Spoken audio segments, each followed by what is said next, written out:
Nós vamos então agora para o período da tarde com o Alexandre Fonseca, né? Eu vou pedir que ele se apresente à mesa, e o Ademir. O Ademir vai coordenar. O Alexandre, ele vai falar sobre análise científica dos fundamentos teóricos da apometria. Então, eu passo a palavra ao Ademir, que vai apresentá-lo. O Alexandre é conhecido pelo de longa data, que ele estudou mais ou menos tudo. Ele possui graduação em 95, mestrado e doutorado em 2002, em Física pela Universidade Estadual de Campinas. Ele tem pós-doutorado no Instituto de Física da USP, de 2002 a 2006.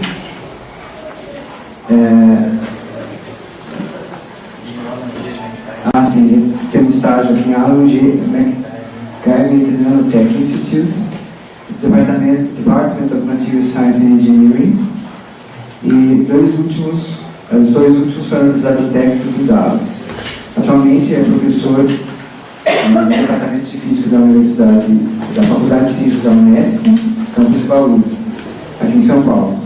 Tem experiência na área de ciências materiais, matemática aplicada, mecânica de meios contínuos, atuando nos seguintes temas: modelagem de sistemas nanoestruturados, simulação atomística, material compósito, propriedades mecânicas de nanotubo, nanowires, nanosprings, estrutura do DNA, elasticidade de filamentos não homogêneos, mecânica de materiais nanoestruturados e propriedades elásticas especiais de materiais cristalinos.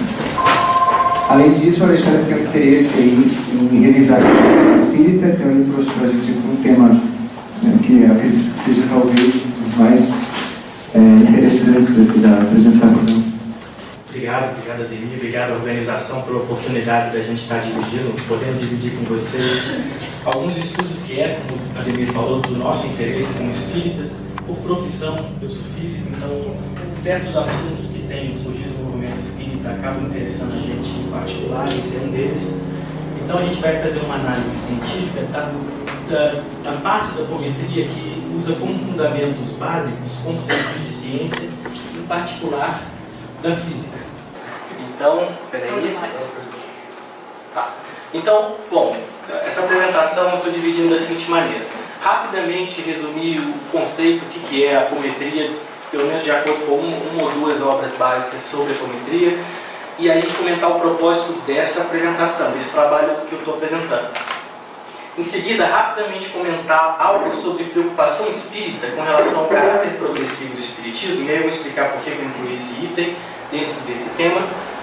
E aí sim apresentar análise de alguns conceitos, pelo menos alguns dos mais simples, que dê para a gente trocar em miúdos aqui, sem precisar aprofundar muito na parte técnica, e conclusões.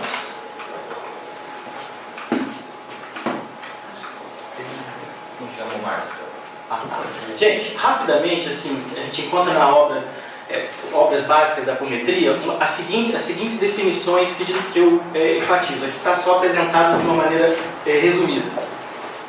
A apometria ela é apresentada como uma técnica de desdobramento, foi desenvolvida, proposta, inicialmente investigada pelo Dr. José Lacerda de Azevedo, se não me falha a memória, na década de 70, e...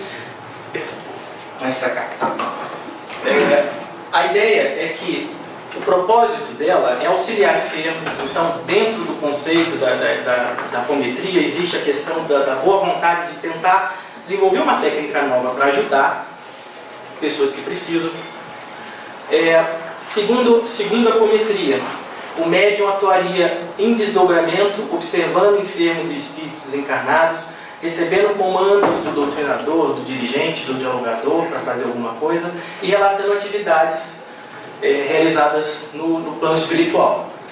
A eficácia das técnicas se baseia na hipótese de que processos mentais de contagem e comando aglutinariam e condensariam energias tanto do corpo físico quanto quanto do espaço ou espiritual, na tentativa de estar ajudando enfermos encarnados ou desencarnados. Bom, o propósito então desse trabalho é o movimento espírita, esclarecer o movimento espírita. Afinal, será que os fundamentos teóricos da apometria, em particular aqueles que são baseados em conceitos da física, são de fato sólidos o bastante para dar suporte ao que ela propõe? Esse é o propósito desse trabalho. A gente aqui não está querendo desrespeitar ninguém que porventura seja adepto ou simpatizante. Aliás, até aproveito para perguntar, aqui tem pessoas que são praticantes ou simpatizantes ou adeptos? Tem um senhor, só o senhor, lá no fundo. Então, aqui, vocês duas aqui. Então, eu vou fazer uma análise formal do conteúdo da apometria, e isso não tem a ver com as pessoas que a praticam, ou as que desenvolveram a apometria, ou as que hoje em dia a propagam. Aí as conclusões, a aplicabilidade disso para quem pratica a apometria é livre-arbítrio de cada um. Meu foco é esclarecer o movimento espírita com relação aos fundamentos teóricos da mesma. Esses dois livros são considerados, pelo menos a gente vê na rede, como obras básicas do Dr. José Lacerda de Azevedo, Espírito e Matéria, Energia e Espírito. Não sei se dá para enxergar, mas nesse segundo livro, Energia e Espírito, há um destaque para uma equação matemática, a equação do Einstein de energia igual a massa vezes a velocidade da luz ao quadrado. Então já pela capa já se vê que existe algum interesse em dar suporte para a apometria em termos de física. E aí vamos analisar primeiro aquele comentário que eu disse no começo. O que eu estou chamando de preocupação espírita? Primeiramente, já é de conhecimento, e já há mais de década, que a apometria propõe práticas que não são bem em acordo com o que o espiritismo propõe. Exemplo disso por exemplo, tem na rede, dá para procurar com o Google, um comentário do Divaldo, manifestando a opinião dele dessa discordância, mas em particular eu destaco isso aqui no final. Mas segundo a presunção de alguns, este método é um passo avançado do movimento espírita, no qual Allan Kardec estaria ultrapassado.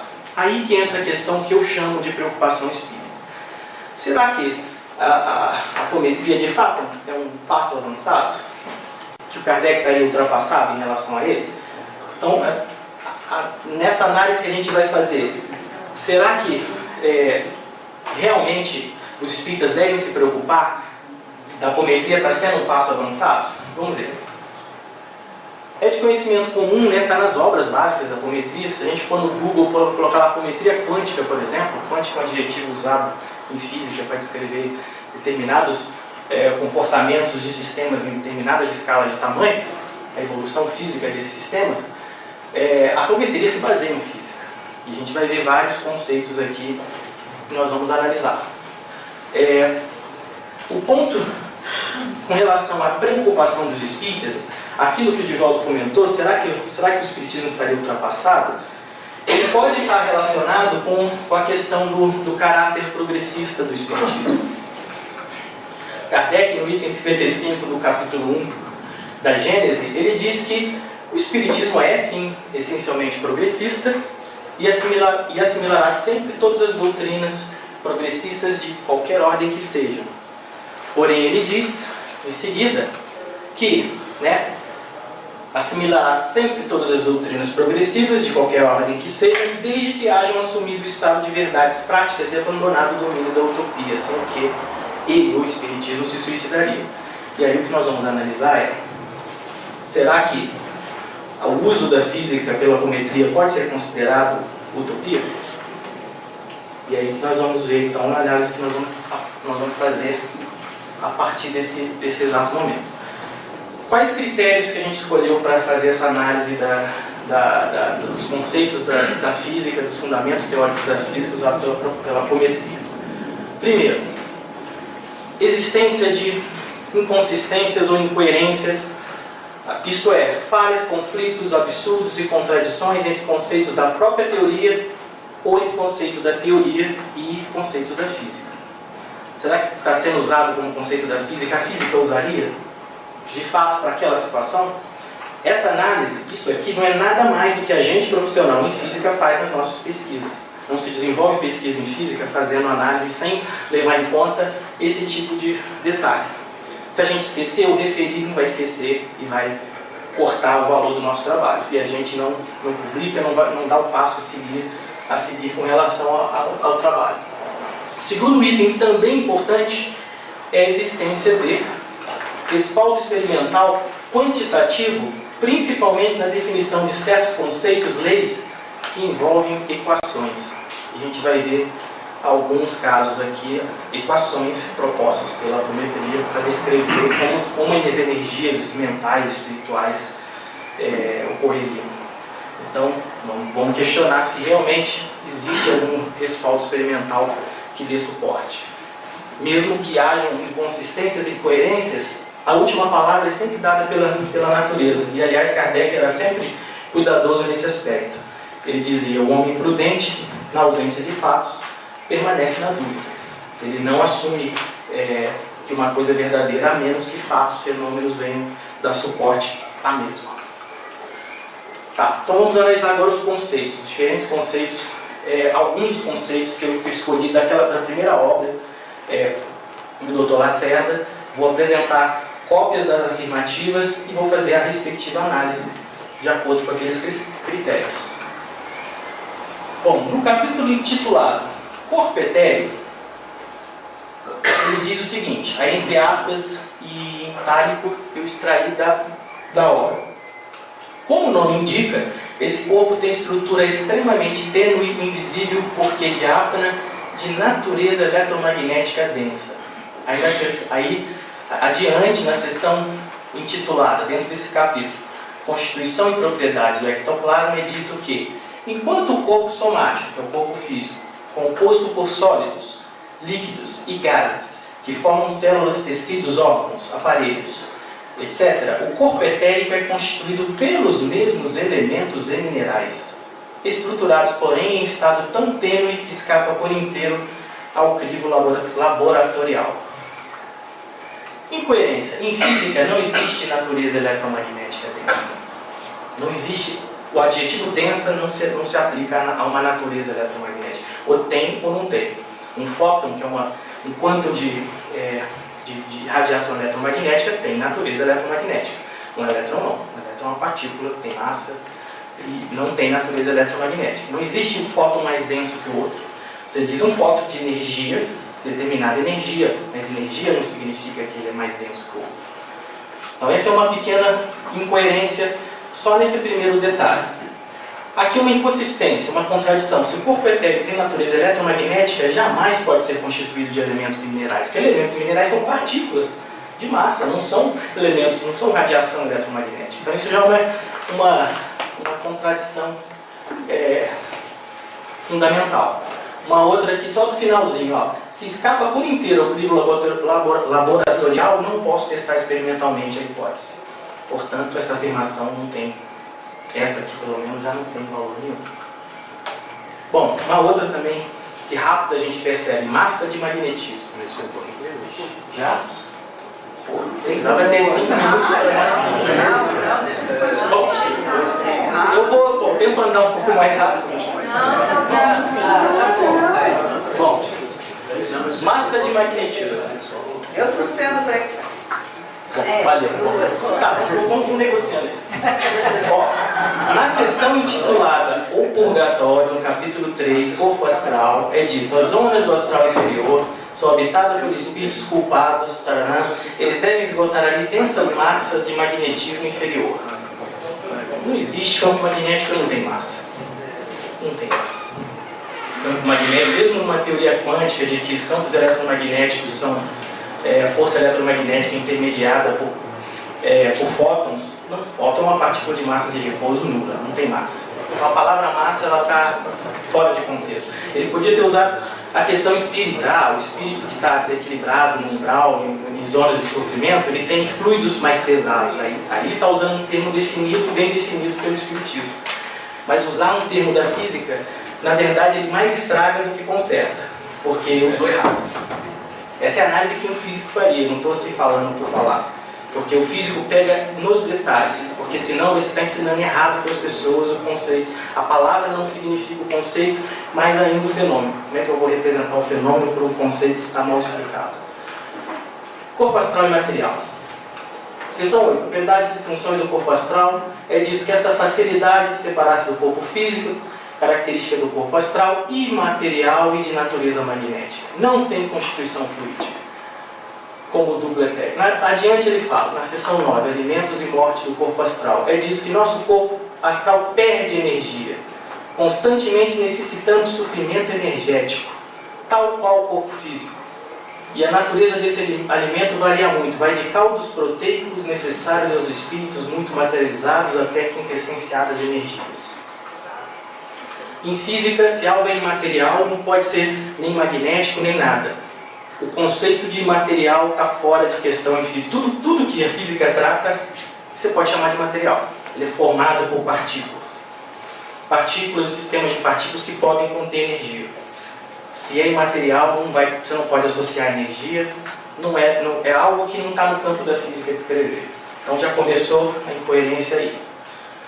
Bom, se algo é imaterial e não tem constituição fluídica, não pode nem perder energia, já que é imaterial, e nem pode suprir energia com alimentação, já que é imaterial. Já que é imaterial, a matéria da alimentação não vai servir para nada. Então, incoerente entre si, incoerente com a física. Bom, um conceito um pouquinho mais complexo que é apresentado envolve ideias de energia mental, despolarização magnética de estímulos de memória, já explico, e massa do pensamento. Nessa seção, outras propriedades do capítulo 4, corpo mental, é dito que não se conhece na intimidade a fisiologia desse campo mental, dimensão ou corpo que chamamos mental. Tudo indica, porém, que seja de natureza magnética.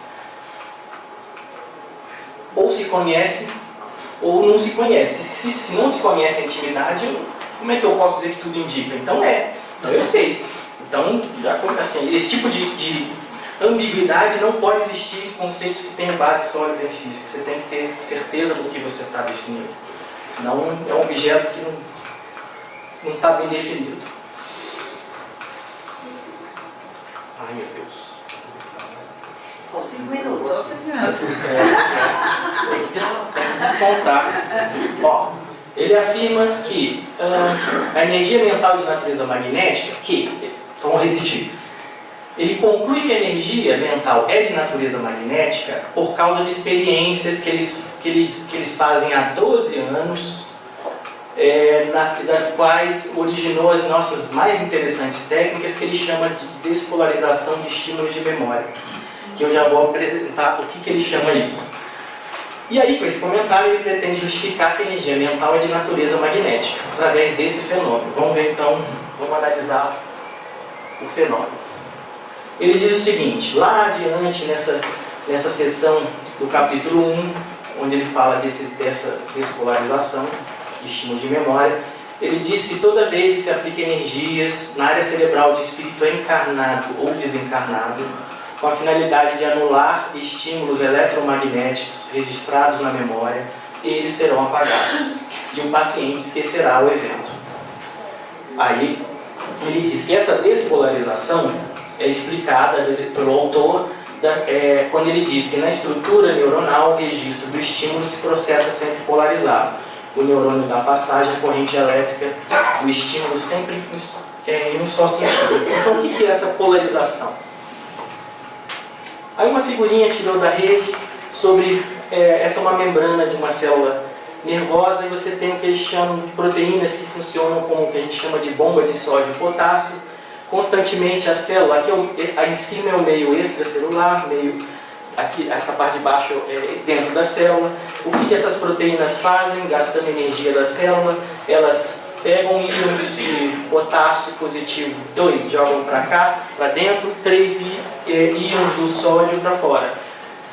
Ao fazer isso, eles deixam o lado de fora com mais carga positiva do que o lado de dentro. Então existe uma polarização, uma polaridade mais positiva do lado de fora com relação ao lado de dentro. O impulso nervoso é uma perturbação nessa diferença de cargas que se propaga ao longo do nervo, do neurônio e se processa então os impulsos cerebrais. Ele está dizendo que esse é a base do processo dessa despolarização de memória. Eu estou fora, né? Bom, primeiro detalhe falso. Falta de dados experimentais com relação aos encarnados. Se dá para apagar a memória de encarnados, isso já era para ter sido feito experimento com médico, com um laboratório, já que dá para apagar a memória de encarnados. Isso já deveria ter sido testado. Não estou sabendo da existência disso. Agora, inconsistência. Se o corpo mental é de natureza magnética, de acordo com a física, campos magnéticos não são as partículas de carga elétrica. Campo magnético eles são campos gerados pelo movimento de cargas elétricas. Uma carga, um íon daquele sódio ou potássio se movimentando no espaço, gera um campo magnético. Então, quem é causa, quem é efeito? O movimento da carga é causa do campo. Então, jamais a memória do espírito pode estar contida nas estruturas despolarizáveis, porque elas são a carga. O campo, a mente e o pensamento, elas são o campo magnético, já que é isso que é afirmado, que o corpo mental é de natureza magnética, então ela não pode ser despolarizada, ela não pode ter carga para ser despolarizada. Então isso é uma inconsistência, incoerência interna que leva a um absurdo. Uma coisa não pode ser a outra. Show. Esse da massa do pensamento eu passo, porque esse é simples. Deixa eu fazer um... Vou quebrar um negócio aqui, não vai funcionar. Esse aqui é um simples, mas também óbvio. Deixa eu botar aqui. Esse é o título de uma sessão do capítulo 4. Tempo e espaço não existem na dimensão mental. Se tempo e espaço não existem, como é que eu posso falar de vibração mental, de onda de pensamento? Porque onda é uma coisa que varia no tempo e no espaço. Se não existe tempo e espaço, não existe onda mental. Esse é fácil da gente perceber a incoerência. Marcelo, faz para mim, cadê o Marcelo? Em que pese essa questão da equação, da gente ter dificuldade de lidar com equações matemáticas, eu vou fazer questão de mostrar, em que pese o tempo, perdão, a organização, porque essa é uma forma de mostrar por A mais B aquilo que a gente chama um absurdo matemático da proposta presente na geometria. Infelizmente, com perdão aos que aceitam e praticam, é um absurdo, vocês vão ver a lógica, é bem claro. Aliás, não é nem desse detalhe aí, deixa eu passar esse detalhe, é o próximo. Marcelo, passa para mim, Marcelo, acho que você vai ser meu clique. Mais uma, Marcelo.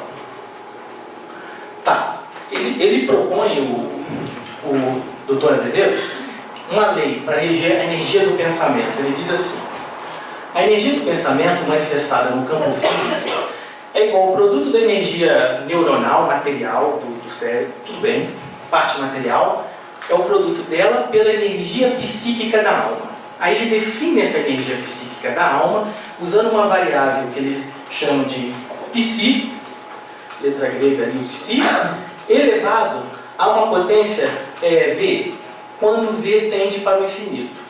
Em termos matemáticos, simbólicos, a gente escreveria ou assim, representaria o que o matemático entenderia. W seria a energia do pensamento, é o produto da energia material, vezes esse fator que é π elevado a um expoente cujo valor desse expoente tende ao infinito. Então, por exemplo, 2 ao quadrado é 2, o expoente é o 2, a gente faz 2 vezes 2. 2 ao cubo? 2 vezes 2 vezes 2. Aqui é um número π elevado a um expoente que é um valor V, que eu não sei ainda o que é. Bom, vamos ver como é que isso leva a um absurdo matemático. E para começar a chegar nisso, a gente nota que a obra não define se π é um número maior que 1, menor que 1, igual a 1, positivo, negativo, ou é um número complexo. É uma fórmula matemática, eu tenho que pensar isso em termos matemáticos. Bom, tudo bem, já que ele não deu informação, vamos analisar todas. Será que alguma delas vai ter algum resultado viável? Π igual a 1, então eu vou chamar de possibilidade 1 se esse valor de π for igual a 1. Possibilidade 2, se o valor de π está em algum intervalo entre menos 1 e mais 1. Ele não é nunca igual a menos 1 nem igual a 1. Mas é uma segunda possibilidade. Já explico por quê. Valor de psi maior que 1, 2, 3, 10 mil, 1 milhão, 100 milhões, ou menor ou igual a menos 1. Menos 2, menos 3, menos 4. Dentro dos números reais, os números podem ser negativos. Bom, qual seria o resultado dessa análise? Se o psi for igual a 1, na escola a gente aprende que qualquer número elevado, 1 elevado a qualquer expoente é igual a 1. Portanto, esse limite é igual a 1. Se esse limite é igual a 1, posso tirar ele da fórmula, essa fórmula não serve para nada. Minha energia é energia material apenas. Acho que não era essa a proposta. Se o meu psi tem um valor absoluto menor do que 1, está entre 0 e 1, no limite, que o expoente vai cada vez mais crescendo e crescendo, o limite dessa operação, levar esse número a um expoente grande, é 0. E nesse limite, se isso aqui é 0, 0 vezes qualquer coisa é 0. A energia do pensamento é 0. Outro resultado que não interessa, não serve para nada. Se ele é maior que 1, aí acontece o que a gente chama de divergência. O resultado diverge. Um número maior que 1 elevado a um expoente que tende ao infinito, a um número muito grande, vai dar um número muito, muito grande. E a gente não trabalha com valores infinitos. Como é que eu comparo energias infinitas entre duas coisas infinitas? Não dá para comparar. Não serve também para nada. E por fim, se ele é negativo, esse resultado é indeterminado, porque dependendo do expoente, se for expoente par, o resultado é positivo. Se for ímpar, o resultado é negativo. Então é indeterminado. Não tenho nem como determinar o que é esse limite. Se é indeterminado, minha fórmula também é indeterminada, não serve para nada. Concluindo, essa fórmula não serve para nada. Eu respeito, assim, perdoe os adeptos, os simpatizantes, mas infelizmente isso aqui não é nada. Não assim, isso aqui é até, com perdão da palavra, vergonhoso para aqueles que conhecem matemática, porque isso aqui não tem nenhum sentido, pelo que a gente acabou de analisar, não tem nenhum resultado passível de ser utilizado para qualquer coisa, mesmo que não fosse para apometria, fosse para qualquer coisa. Então a gente tem que ter atenção, porque nós estamos será que as pessoas que defendem estão defendendo algo de fato verdadeiro? Por causa disso, com certeza não. 7 minutos. Já passou, né? Bom, esse eu passo, é outro absurdo. Isso aqui é mais uma afirmativa que ele fala segundo a física quântica, que energia é algo desconhecido, que energia matéria se dissolve em energia, e energia não é nada mais que espaço, não existe isso em física. E uma razão muito simples, em todos os processos físicos a energia se conserva. Esse é o princípio meio geral da física. Todos os processos físicos que existam, a gente imagina, a energia se conserva. Se ela se conserva, então não se transforma em nada, ela se conservou. Portanto, errado. Eu vou pular isso aqui, que é outra análise matemática, mas já deu para vocês verem que... Esse não dá uma letra.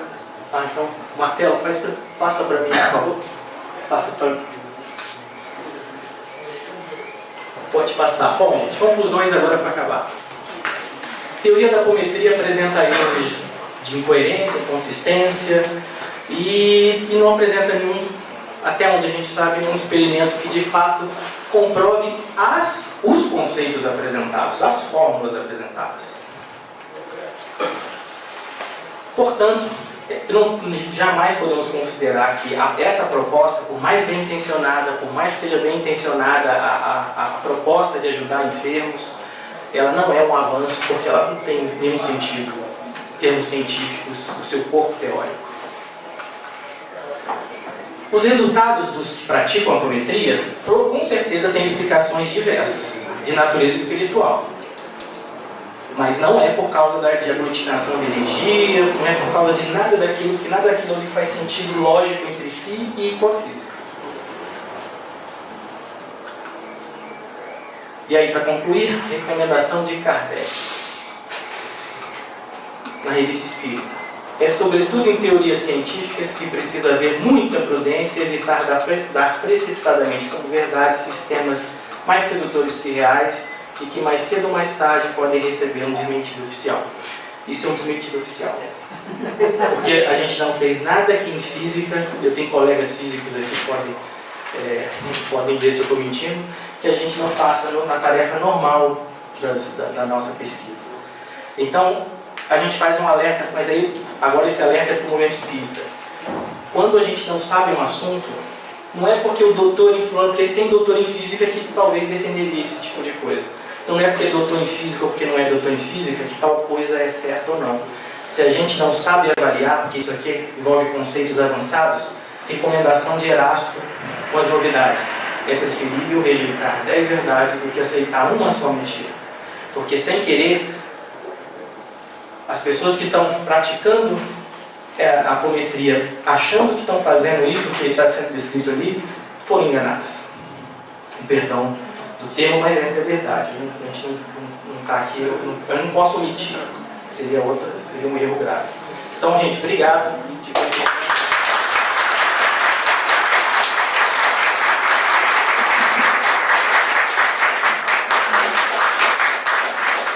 Bom, vamos passar para as perguntas então. Pode perguntar. Alexandre, é o seguinte, quando a gente vai falar de espiritismo, a gente fala de Kardec, certo? Bem pontuado. Esse autor que você citou, ele realmente representa a apometria? Porque as críticas são essa fonte, né? Ele é o único teórico, é o único que publica, que tem um estudo. Entendeu a minha dúvida? Até onde eu sei, a apometria se baseia em leis, em propostas que estão naqueles 2 livrinhos. Ela é associada, o crédito da proposta, do esforço ao doutor Lacerda. Nesse autor. Nesse autor. Realmente. Então, eu não encontrei assim, coisas diferentes na internet, por exemplo. Você encontra sites. Outra pergunta? Eu queria saber, não conheço nada da apometria, eu só sei que ela está crescendo, existem muitos movimentos, parece que eles estavam unidos. Esses tratamentos, então, não são válidos, pelo que você está falando? Não são válidos? Eu vou te falar minha análise com base nisso. Nada disso aqui justifica nada do, por exemplo, isso que a senhora comentou. Qualquer prática feita acreditando-se que a energia, você capta energia e aplica energia, que você despolariza ou não polariza a memória, nada disso faz sentido. Então, o que eu acredito aqui é meramente exterior. O que está ocorrendo, se alguém é ajudado, se alguém não é ajudado, se está ou não, o que eles escrevem que ocorre nos trabalhos da maneira como a apometria divulga. Se de fato ocorre isso, não temos como saber.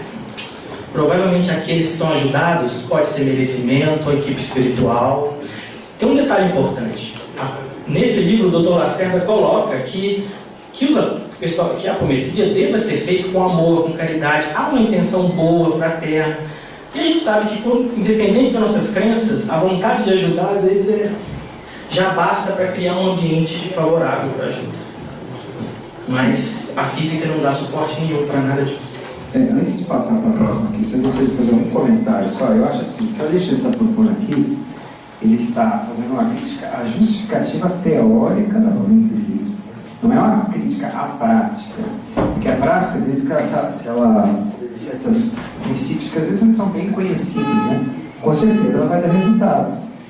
Mas a justificativa teórica ela tem alguns problemas. Alguns problemas têm a ver com a física e outros, eu acredito que seja natureza semântica. Por exemplo, a palavra energia é uma palavra polissêmica. Isso é muito usado.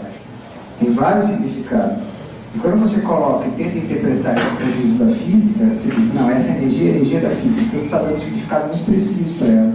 Então não vale mais aquele outro significado não físico, que é energia como fluido, como atuação e assim por diante. Não, é rápido. Você já falou o que eu ia comentar, era exatamente essa minha linha de pensamento. Você não fez nenhum tipo de estudo sobre os resultados de pessoas que se submeteram a esse tipo de tratamento? De jeito nenhum. Eu não analisei a prática. Eu não sou adepto, eu não pratico, não conheço o centro de apometria, eu analisei a obra e, como a Lili falou, ao uso de conceitos de física mal usados para tentar justificar determinadas práticas. Já conversei com pessoas que simpatizam, mas que repetem argumentos desse tipo, de que a energia aglutina e você pode dar ordens para certos espíritos. Aí a questão doutrinária, se isso é de fato possível ou não, você já está entrando na comparação com o espiritismo. Aí está fugindo do escopo desse trabalho. Eu estou analisando a parte da física. Outra pergunta? Acho que já... Só mais um elemento, né, esse tipo de análise é extremamente útil pelo seguinte, também é uma análise de discurso, porque você, ao colocar fórmulas e descrições elaboradas, você está passando a ser uma autoridade científica, você passa que você é uma pessoa que tem autoridade, conhece profundamente física, conhece fórmulas, o leitor não confia porque é uma autoridade e sei do que eu estou falando. Então é extremamente útil passar um trabalho desse pelo crivo de um outro cientista e falar, olha, essa fórmula é feita por resultado. Então, é verdade, e eu só faço um comentário final, aproveitando o seu comentário. Nem sempre a gente tem à mão pessoas que conhecem assuntos específicos, de áreas específicas, para avaliar propostas e novidades. Então, na dúvida, não é errado rejeitar. A espiritualidade falou para a gente isso. E esse é o caso também de todos os discursos, do ponto de vista não, de todas as intenções que tem de discursos, de livros, de mencionar a física quântica. Olha, a física quântica descobriu isso, tá vendo? Isso aqui comprova isso no espiritismo. Aí precisa ver o quanto a pessoa conhece física quântica, o quantos conhecem física quântica. Agora o leitor, ele entra de boa intenção, balizado que essa pessoa que escreveu isso tem autoridade. Então a nossa obrigação é essa. Né? Pois é, e aí quando houver, por exemplo, eu sou doutor em física, estou falando que não, mas o outro doutor em física lá, o Goswami, lá na Índia, o outro que é famoso, está falando que sim. Então, se dois doutores, um falar que sim, o outro que não, bota de molho, deixa que o futuro faça o trabalho de descoberta. Na dúvida, é preferível rejeitar. Se os doutores não chegarem à conclusão, é preferível não assustar. Verdade.